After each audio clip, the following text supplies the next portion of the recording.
ஸ்ரீ பகவத் நட்சத்திரக்குறி வரம் பெறுவோம் வருக. புராண காலத்து கதைகள் பலவற்றில் இவ்வாறு படித்திருப்பீர்கள். ஒருவர் கடவுளை நோக்கி தவம் செய்வார். அவரது தவத்தினால் மகிழ்வடைந்த இறைவனும் அவர் முன்னால் பிரத்யட்சமாக தோன்றுவார். அவ்வாறு தோன்றி, பக்தா, உனக்கு என்ன வரம் வேண்டும் என்று கேட்பார். பக்தனும் தனக்கு செல்வம் வேண்டும், வீடு வாசல் வேண்டும், மனைவி மக்கள் வேண்டும், உடல் நலம் வேண்டும் என்று வேண்டிய வரங்களை எல்லாம் இறைவனிடம் கேட்பார். இறைவனும் தந்தேன் என யாசித்த வரங்களை வழங்குவார். இதனால் செல்வம் இல்லாதவருக்கு செல்வம் கிடைத்துவிடும், வீடு இல்லாதவருக்கு வீடு வாசல் கிடைத்துவிடும். நோயோடு இருந்தவருக்கு நோய் நீங்கி ஆரோக்கியம் ஏற்பட்டுவிடும். இப்படி இறைவனை வணங்கி வரங்களை பெற்ற பல கதைகளை நாம் நமது புராணக் கதைகளில் பலமுறை படித்துள்ளோம். நாம் படிக்கும் புராணக் கதைகளில் வேறுவிதமான சில கதைகளும் உண்டு. அது என்ன? ஒரு முனிவர் ஆற்றங்கரையிலோ அல்லது ஏதாவது தனி இடத்திலோ அமர்ந்து கடுந்தவம் மேற்கொண்டிருப்பார். யாரோ ஒருவர் ஏதோ ஒரு காரணத்துக்காக அவரைச் சீண்டி அவரது தவத்தை கலைத்து விடுவார். தவம் கலைந்த அந்த முனிவரும் தவத்தை கலைத்தவர் மீது கோபம் கொள்வார்.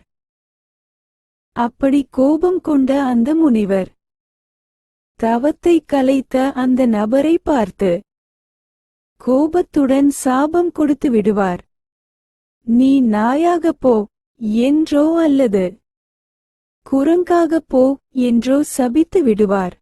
சபிக்கப்பட்ட அந்த நபரும் நாயாகவோ அல்லது குரங்காகவோ மாறிவிடுவார். இவையெல்லாம் புராண காலத்து கதைகள் மட்டும்தானா? இவையெல்லாம் இன்றும் நடப்பதில்லையா? இவையெல்லாம் இன்றும் நடந்து கொண்டுதான் இருக்கின்றது என்றால் நம்ப முடிகிறதா? அப்படியானால் இறைவனிடம் வரம் பெறுவதற்கு நாம் என்ன செய்ய வேண்டும்? என்ன தவங்களை மேற்கொள்ள வேண்டும்? எவ்வளவு காலம் அந்த தவத்தை செய்ய வேண்டும்? இப்படியும் ஒரு கதை கூறப்படுகிறது. அன்றுதான் அந்த வருடத்தின் கடைசி நாள். மறுநாள் அடுத்த வருடம் பிறக்கப் போகிறது. கடைசி நாளான அன்று இரவு வானத்தில் ஓர் அசரீரி ஒலித்தது. அதை அந்த ஊரில் உள்ள அனைவருமே கேட்டனர். அந்த அசரீரி இவ்வாறு கூறியது: உங்களுக்கு என்ன வேண்டுமோ அதனை புத்தாண்டு பரிசாக அளிப்பதற்கு இறைவன் விரும்புகிறார். ஆகவே உங்களுக்கு வேண்டிய பொருளை நீங்கள் கேட்டு பெற்றுக்கொள்ளலாம். ஒருவர் ஒரு பொருளை மட்டுமே தேர்வு செய்ய வேண்டும். அதற்காக நீங்கள் செய்ய வேண்டியது இதுதான். இன்று இரவு 9 மணிக்கு இறைவனை நினைத்து நீங்கள் உங்களுக்கு வேண்டியதை கேட்க வேண்டும். அப்படி கேட்டுவிட்டு வழக்கம் போல் தூங்கிவிடலாம். மறுநாள் காலையில் நீங்கள் கேட்டது புத்தாண்டு பரிசாக உங்களுக்கு வழங்கப்பட்டுவிடும். உள 2000 அமைந்துள்ளது. இறைவனே வந்து நமக்கு வழிகாட்டினால் மட்டும்தான் வெற்றி சாத்தியம் என்பது போன்ற சூழ்நிலைதான் அமைந்துள்ளது. இங்கு நாம் என்ன செய்வது? இறைவனை நோக்கி தவம் செய்ய வேண்டுமா? ஆசரீரியின் வேண்டுமா? வாக்குக்காக காத்திருக்க? நாம் விரும்பியது நமக்கு கிடைக்க வேண்டுமென்றால் நிச்சயம் நாம் தவம் செய்துதான் ஆக வேண்டும். எப்படி தவம் செய்ய வேண்டும்? எந்த கடவுளை நோக்கி தவம் செய்ய வேண்டும்? நமக்கு என்ன தேவையோ அது நமக்கு தேவை என்று நாம் முடிவு செய்து கொள்ள வேண்டும். நமக்கு என்ன தேவையோ அது நமக்கு தேவை என்று நாம் நமக்குள் முடிவு செய்து கொள்வது தான் வரம் ஆகும். இறைவன் அளிக்கும் வரத்திற்கும் இதற்கும் வித்தியாசமே கிடையாது. நாம் எடுக்கும் முடிவுதான் நமக்கு நாமே வழங்கிக் கொள்ளும் வரம் ஆகும். நமக்கு என்ன தேவையோ அதை நமக்கு வேண்டுமென்று நாம் முடிவு செய்து கொள்வதன் மூலம் ஈர்ப்பு விதி வேலை செய்து நமக்கு வேண்டியதை நம்மிடம் கொண்டு வந்து சேர்க்குமா? அந்த ஈர்ப்பு விதி நம்மிடம் வேலை செய்வதற்காக நமக்கு தேவையானவை எல்லாம் நம்மிடம் வந்து சேர்ந்து விட்டதாக நாம் அதனை கற்பனை செய்து கொண்டே பாவனை செய்து கொண்டே இருக்க வேண்டுமா? ஈர்ப்பு விதி எதையும் நாம் அனுசரிக்க தேவையில்லை. முடிவு எடுத்தால் மட்டும் போதும். அந்த முடிவே வரமாக இருந்து உங்களை வழிநடத்தி செல்லும். இதையேதான் திருவள்ளுவரும் அவரது மொழியில் எண்ணிய எண்ணியாங்கு எய்துப எண்ணியர் திண்ணியராக பெறின் என்று கூறிவிட்டார். நாம் முடிவு எடுத்துவிட்டால் அந்த முடிவே வரமாக இருந்து வேலை செய்யும். விளையாட்டுத் துறையில் குண்டு வீசுதல் என்றொரு விளையாட்டு உண்டு. ஒரு குறிப்பிட்ட எடையுள்ள இரும்பு குண்டை வீசி எறிய வேண்டும். எவர் அதிக தூரம் வீசி எறிகிறாரோ அவர் வெற்றி.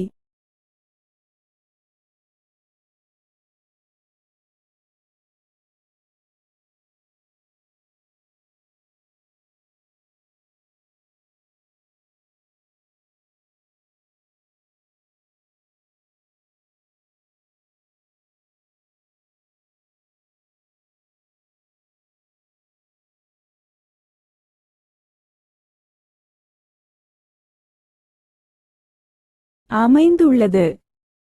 இறைவனே வந்து நமக்கு வழிகாட்டினால் மட்டும்தான் வெற்றி சாத்தியம் என்பது போன்ற சூழ்நிலைதான் அமைந்துள்ளது. இங்கு நாம் என்ன செய்வது? இறைவனை நோக்கி தவம் செய்ய வேண்டுமா? ஆசரீரியின் வேண்டுமா? வாக்குக்காக காத்திருக்க? நாம் விரும்பியது நமக்கு கிடைக்க வேண்டுமென்றால் நிச்சயம் நாம் தவம் செய்துதான் ஆக வேண்டும். எப்படி தவம் செய்ய வேண்டும்? எந்த கடவுளை நோக்கி தவம் செய்ய வேண்டும்? நமக்கு என்ன தேவையோ அது நமக்கு தேவை என்று நாம் முடிவு செய்து கொள்ள வேண்டும். நமக்கு என்ன தேவையோ அது நமக்கு தேவை என்று நாம் நமக்குள் முடிவு செய்து கொள்வது தான் வரம் ஆகும். இறைவன் அளிக்கும் வரத்திற்கும் இதற்கும் வித்தியாசமே கிடையாது. நாம் எடுக்கும் முடிவுதான் நமக்கு நாமே வழங்கிக் கொள்ளும் வரம் ஆகும்.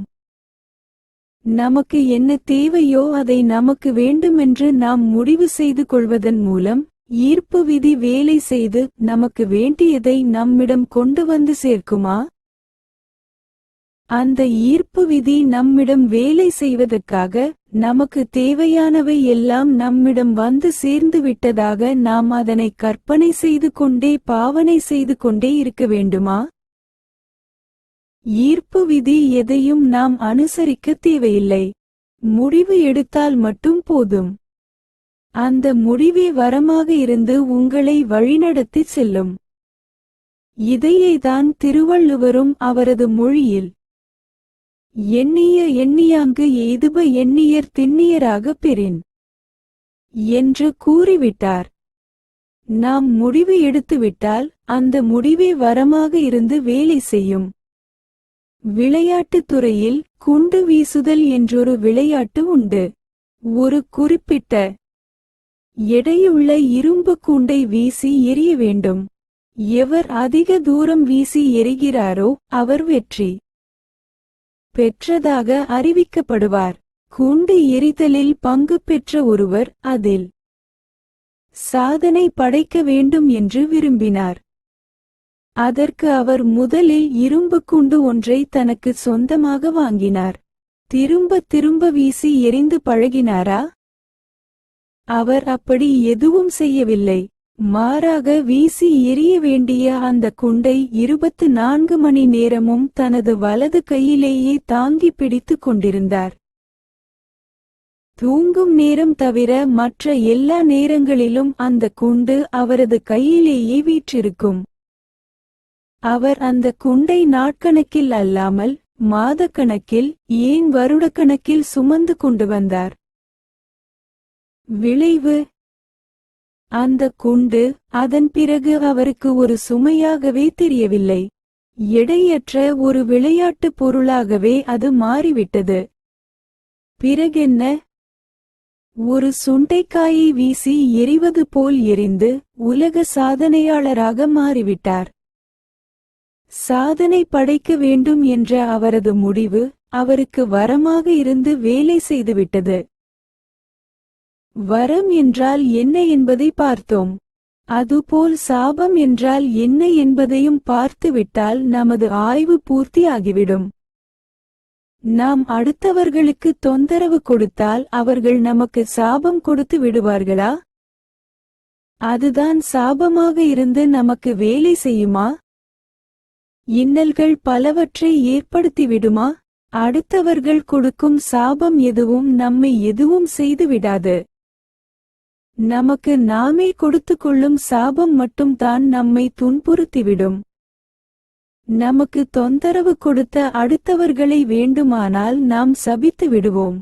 நமக்கு நாமே ஏன் சாபம் கொடுத்து நாம் சபித்துக் கொள்ளப் போகிறோம்? நடக்கக்கூடாத ஒன்று எனக்கு நடந்துவிடும் என்று நாம் எண்ணுவோமேயானால் அதுதான் நமக்கு நாமே சாபம் கொடுத்து கொள்வது ஆகும். எனக்கு நோய் வந்து விடுமோ? எனது முயற்சி தோல்வி அடைந்து விடுமோ? அடுத்தவர்கள் எனக்கு உதவாமல் போய்விடுவார்களோ? இப்படி நாம் சஞ்சலப்படுவோமேயானால் அதுதான் நமக்கு நாமே கொடுத்து கொள்ளும் சாபம் ஆகும். நாம் என்ன செய்ய வேண்டும் என்பதை முடிவு எடுத்துக்கொண்டு அந்த முடிவிலேயே நிலை நிற்போமேயானால் செயல்கள் அனைத்தும் தாமாகவே நடந்துவிடும். நமது முடிவே வரமாக அமைந்து வெற்றிகள் அனைத்தையும் கொண்டு வந்து குவித்துவிடும். அதனை விடுத்து இப்படி நடந்து விடுமோ, அப்படி நடந்து விடுமோ, இடையூறு வந்து விடுமோ என்று நாம் சிந்திப்போமேயானால் நமது வரமே சாபமாக மாறி தோல்வியில் முடிந்துவிடும். சாபமும் வரமும் நமது கைகளில்தான் உள்ளன. நாம் நினைத்தால் வரத்தை மட்டுமே பயன்படுத்திக் கொள்ள முடியும். சாபங்கள் அனைத்திலிருந்தும் விடுபட்டிட முடியும். சாபங்களை கையில் எடுப்போமேயானால் வரங்கள் அனைத்தும் பலமற்று பலனற்று போய்விடும். சாபங்கள் மட்டுமே நம்மை சூழ்ந்துவிடும். அந்த காலத்தில் 3 முடிச்சு போட்டு திருமணம் செய்து கொள்வார்கள். நீதான் என் மனைவி, நீதான் என் மனைவி, நீதான் என் மனைவி என்று 3 முறை முடிச்சு போட்டு முடித்துக் கொள்வார்கள். இப்படி நமக்கு வேண்டியது எல்லாம் வேண்டும் வேண்டும் வேண்டும் என்று எண்ணி நாம் முடிவாக அதனை முடித்துக்கொள்ள வேண்டும். நமது முடிவே நமது வரமாக இருந்து நமக்கு வேண்டியதை எல்லாம் நமக்கு வாரி வழங்கிவிடும். எனவே வரம்பற்ற வரங்கள் அனைத்தையும் பெற்றிடுவோம், நல்வாழ்வு வாழ்ந்திடுவோம்.